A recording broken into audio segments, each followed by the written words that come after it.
Are you or someone you know addicted to low riding? My name is Eric, and I am a lowrider. I knew it was getting bad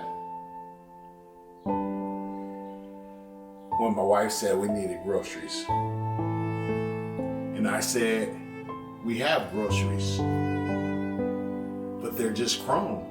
And she didn't laugh. So I could buy chrome parts for my undercarriage. And they told me chrome don't get you home. But they're right. Chrome shines under streetlights.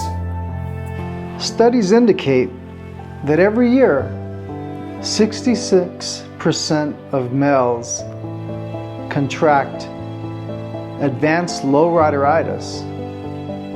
It starts out innocent enough. Buy the project car. Then just a basic setup.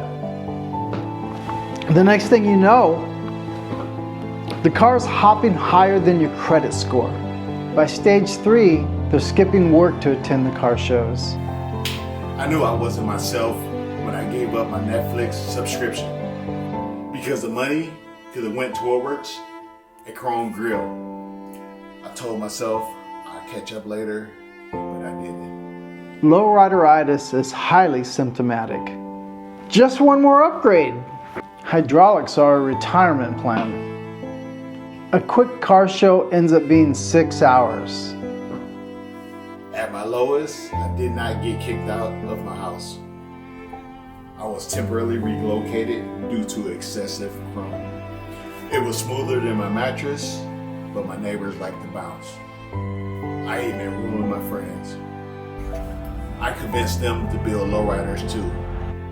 Now, none of us have savings, but at least we got hydraulics. If there's a lowrider in your life, reach out before it's too late. If you are a lowrider recently affected by another lowrider, contact your local healthcare provider and get screened for lowrideritis immediately.